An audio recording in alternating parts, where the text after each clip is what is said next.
constant drip now. And then, of course, what was really important was that photograph of Meghan the day after they announced the christening and the prince and princess, that she went to this coffee place. It was what could be called the victory photograph. This was Meghan riding high. She'd scored another one against Buckingham Palace. They really are not very good in Buckingham Palace at anticipating this huge existential threat. You know, sometimes silence screams louder than any siren ever could. And that's exactly what happened when Meghan and Harry announced baby Lilibet's birth. The royal watchers were all waiting, as they always do, for that one single traditional sentence that's been there for hundreds of years. You know, the one the Duchess was safely delivered of a son or daughter? Simple, formal, clear. It's not just poetic, it's proof. Proof that the mother gave birth herself. But when Meghan's announcement came out, that line was gone. Completely gone. Instead, we got something softer, more modern sounding. The Duke and Duchess of Sussex have welcomed a daughter. Welcomed, not delivered. It seemed gentle, almost harmless, until people realized what it meant. That missing sentence wasn't just an editing choice. It was the removal of the only line that confirmed Meghan physically gave birth. And once that clicked, oh honey, royal historians went wild. That's not a creative update, that's rewriting royal protocol. For a royal baby, the announcement is treated almost like a legal document. It's not meant to be emotional or flowery, it's meant to be factual. So, when Meghan changed it, people started whispering, wait, why? Why avoid confirming she gave birth herself? And trust me, in the royal world, that's not a small question. That's the question that changes everything. Because if there's one thing the monarchy guards tighter than jewels, it's the purity of the bloodline. See, royal announcements aren't just for show. They're written like contracts, every word chosen carefully because it protects the line of succession. That's why, for centuries, no one ever messed with that phrasing. But suddenly, Meghan and Harry did. And what's worse, the palace went along with it. Instead of saying, the Duchess was safely delivered of a daughter, Buckingham Palace echoed the Sussex's own wording, the Duke and Duchess have welcomed a daughter. And that, my dear, set off every alarm bell in the royal halls. Because it meant one thing, the palace didn't have their own verified information.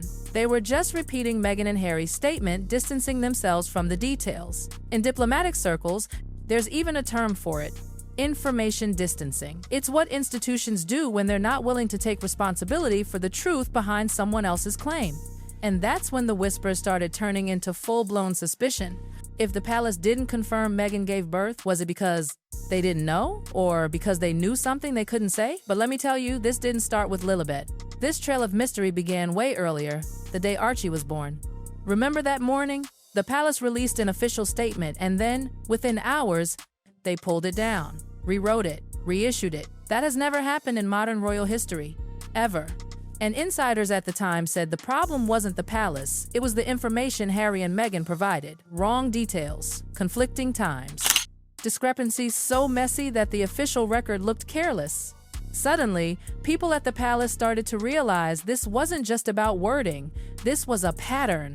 No listed doctors, no confirmed hospital, no witnesses, a rewritten announcement. For royal births, those aren't tiny mistakes, they're red flags. The monarchy depends on clarity, not mystery. And yet, Meghan and Harry seemed determined to do everything differently.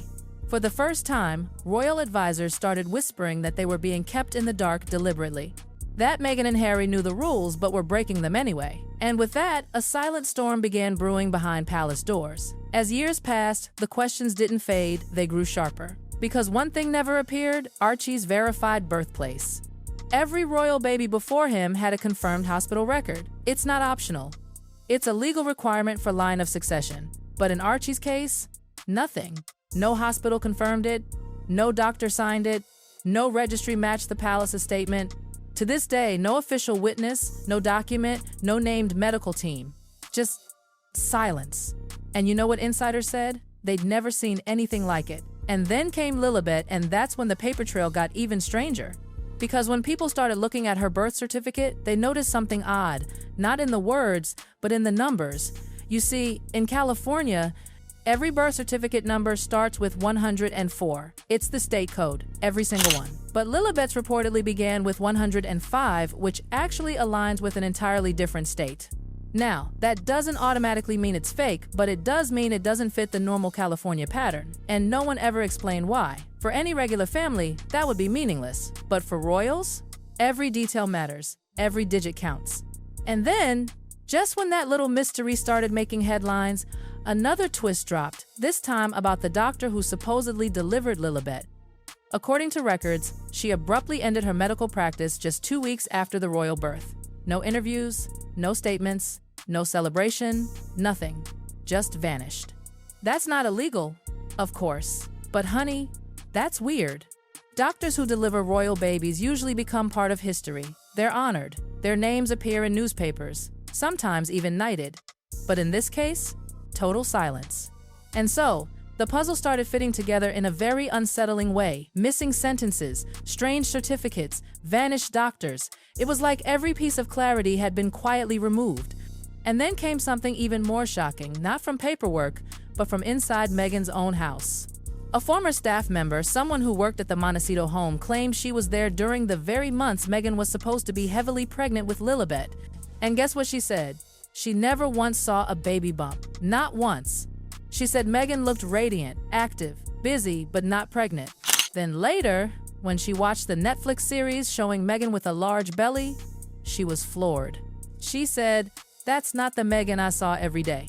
Now, that's not proof, but it's first-hand observation. And in a story already filled with blank spaces, that testimony became another spotlight. The picture it painted was chilling, a home where secrecy ruled, where appearances mattered more than truth, and where every detail seemed rehearsed for the cameras. But just when everyone thought the whispers couldn't get louder, another bombshell surfaced, and this time, it came from within Meghan's own family. Her half-brother once claimed that Meghan had undergone a hysterectomy in her early 20s. If that were true, it would mean one simple, unshakable fact: she couldn't physically carry a child. Now, no one knows for sure whether that's true or not. There's no medical record the public can see, no statement confirming or denying it. But when you place that claim next to everything else, the missing royal sentence, the strange announcement corrections, the unverified hospital, the mysterious doctor who suddenly quit, the puzzle starts to look eerily complete. People started asking, was that why she avoided using the royal birth phrasing? Was that why every document, every detail, every witness just disappeared? Because in the royal family, these aren't small oversights. These are the kinds of things that shake the foundations of the monarchy itself. And if you think that sounds dramatic, let's talk about the rules, the ones written long before Meghan or Harry were even born. The monarchy has existed for centuries on one principal bloodline. Every crown, every title, every royal child exists because of documented, unquestionable lineage. There are 4 golden rules that define who gets to be in the line of succession. Number 1, the child must be born of a man and a woman. Number 2, the parents must be legally married in the Church of England. Number 3, the conception must be natural, not through surrogacy or alternative means. And number 4, the most sacred of all, the child must be born from the body of the mother. That final rule is everything. It's the reason palace doctors are named, why witnesses are historically present, and why every announcement for centuries has confirmed the mother was safely delivered. It's not poetry, it's legitimacy. Let's not forget, royal historians say this isn't the first time secrecy around a royal birth caused panic. In centuries past, witnesses were literally required to be present at royal deliveries to confirm the child's legitimacy. They stood behind screens, they waited in the room because back then, the bloodline was everything. The idea of a royal baby being born in secret, without official witnesses, would have been unthinkable. And yet, here we are, in the modern era, with the world's media watching, and 2 royal children placed in the line of succession with no public verification of their births. None. The deeper people looked, the more the details didn't make sense. Why did every royal birth before Meghan's include the same wording except hers? Why were the announcements corrected hours later? Why did no doctor ever speak publicly? Why did a licensed physician vanish from her practice 2 weeks after the alleged delivery? Each of these questions alone might be dismissed as coincidence, but together they build a wall of silence that feels deliberate. And when you add in the whispers from staff people who were physically there in that Montecito mansion, the story becomes almost eerie. They describe a home of control and secrecy, where Meghan carefully staged every public appearance, where every image was crafted for perception. One of them said she'd never seen someone more aware of how to frame reality. And that's when many started wondering, was Meghan crafting her own royal narrative from scratch? Then came Netflix. Cameras, curated scenes, emotional shots of Meghan's pregnancy. But for those who had worked for her, who had been in that house daily, the footage didn't match what they remembered. It was like two different worlds, one for the cameras and one for real life. It's chilling when you think about it, because this story isn't just about one missing sentence or a misprinted certificate. It's about the erosion of something the monarchy depends on: certainty. The monarchy can survive scandal. It has, many times. Affairs, divorces, political uproars, all of it fades. But uncertainty? That's poison. Because uncertainty attacks the one thing the crown stands for: legitimacy. And according to those close to the inner circle, that's exactly what keeps the senior royals awake at night. Not what Meghan said on Oprah, not the interviews, but the silence that surrounds the births of two children who, by law, hold places in the line of succession. You won't see this written in palace press releases. You won't hear it on official broadcasts. But behind those polished photographs and perfect smiles lies a quiet panic, a slow-burning crisis that no one can publicly admit. Imagine it. If the truth were ever proven one way or another, it could rewrite the royal bloodline itself. If the rule of born from the body wasn't met even accidentally, then technically, by the oldest royal laws, those children could not inherit titles tied to the throne. And that's why, insiders say, the palace is caught in a trap. They can't confirm. They can't deny. They can only remain silent and hope the world eventually stops asking questions. But people haven't stopped. Every year, new theories, new documents, new witnesses emerge. And every time, that same question echoes louder. What is the truth about those births? Because this isn't just about Meghan anymore, it's about a missing sentence that should have been there. The one line that would have ended all speculation: the Duchess was safely delivered of a daughter. It wasn't there. And that absence became the crack through which all the doubts poured in. Now, when you stand back and look at the whole picture, the missing phrase, the rewritten announcement, the misplaced registration number, the silent doctor, the unseen pregnancy, the whispered surgery, the centuries-old rules, it all starts to feel like more than coincidence. It feels like history quietly rewriting itself. And that's what royal insiders fear most. Because if the monarchy's foundation, the line of blood, is ever questioned, then everything built on it becomes fragile. Titles, inheritance, legitimacy, even the crown itself, all hang on that single thread of certainty.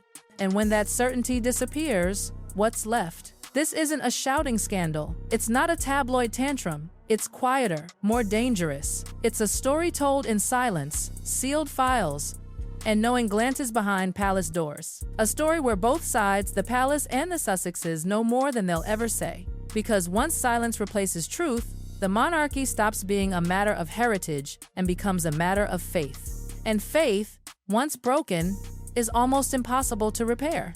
So maybe, in the end, the real royal crisis didn't begin with a feud or a TV interview. Maybe it began the day one small historic sentence vanished from a royal announcement and no one ever asked why.